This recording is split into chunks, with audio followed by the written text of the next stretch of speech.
नमस्कार। सुनाता झिंझक कानपुर देहात की ओर से मैं कवि विद्यार्थी अमर आजाद। आइए देखते हैं प्रारंभिक पाठशाला कवि अमर आजाद यूट्यूब चैनल में कि जमाना बदल कर रहेगा, क्योंकि प्रकृति का ही नैसर्गिक नियम है परिवर्तन। तो आदमी बड़ा है जमाने से, जमाना छोटा है आदमी से। जमाने को आदमी बदलते रहे हैं और बदलेंगे। आदमी बड़ा है यदि वह अपने आप को स्वरूप को अगर समझ ले मैं क्या हूँ, तो आध्यात्मिकता की त्रिवेणी अपने आप उसमें स्नान कर सकता है।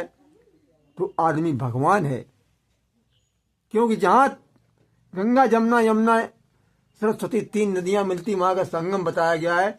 लेकिन नहीं, भगवान कृष्ण ने गीता में संगम ज्ञान भक्त वैराग्य नहीं कर्म का, जैसे ज्ञान भक्त वैराग्य, मैं ज्ञान भक्त कर्म की बात कर रहा हूँ।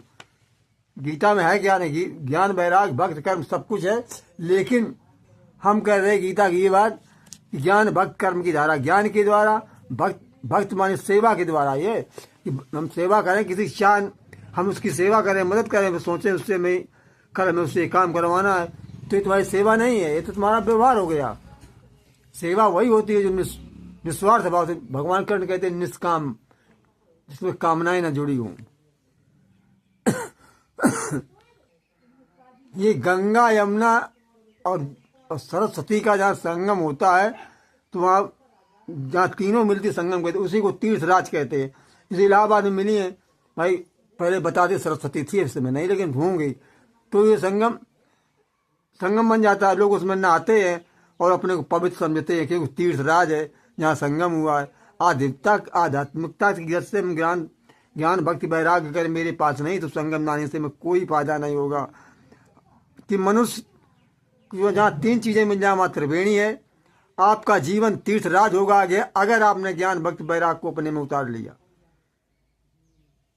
और आप त्रिवेणी का स्नान हमेशा करते रहेंगे। सदगति मिलती है इससे, मनुष्य को शांति मिलती है इससे, ज्ञान भक्ति कर्म, और उसके अधिकारी हम हैं और आप सभी भी हैं। और वैराग की बात की जाए, वैराग बिना राग के द्वारा किसी से न प्रेम न किसी से शत्रुता है। भगवान कृष्ण गीता में कहते हैं ना मेरा कोई प्रिय ना मेरा कोई अप्रिय है।